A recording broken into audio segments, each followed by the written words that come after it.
সংসদের কার্য উপদেষ্টা কমিটি এই সমস্ত কর্ম নির্ধারণ করেছে। বিশেষ কমিটি যেটা আপনি করে দিয়েছেন এই আইনগুলো পর্যালোচনা করার জন্য সংসদে বিশেষ এই কমিটিতে আমাদের মাননীয় সদস্য জয়নাল আবেদিন সাহেব সভাপতি ছিলেন।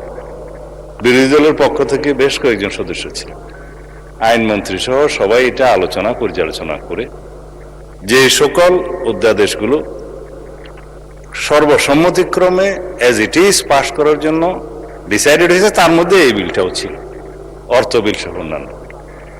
তো কিছু বিল নোট অফ ডিসেন্ট ছিল, আলোচনার দাবি রেখেছিলেন বিরোধী দলীয় সদস্যগণ। সেটি ইতিমধ্যে আপনি 2 মিনিটের জায়গায় 10 মিনিট 15 মিনিট যেভাবে আপনি উপযুক্ত মনে করেছেন আলোচনার জন্য দিয়েছেন।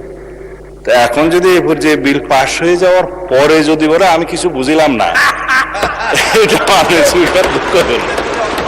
যদি আপত্তি দিতেই হতো উত্থাপনের পর, তারপরে সেকেন্ড রিডিং এ বিবেচনার সময়। তো সেই জন্য আমি ধন্যবাদ জানাই মাননীয় বিরোধী দলীয় নেতাকে, মাননীয় সকল বিরোধী দলীয় সংসদ সদস্যদের যে আপনারা যথেষ্ট সহযোগিতা করেছেন, হাও বুঝে দিয়েছেন, নাও বুঝে দিয়েছেন।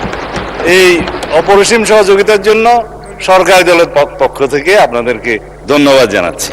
বিশেষ কমিটিতে এই আলোচনা হয় নাই যে টেবিলে টেবিলে যখন সংসদ চলবে তখন বিলগুলো এনে হাজির করা হবে, এবং এটা 3 দিন আগেই দেওয়ার কথা ছিল।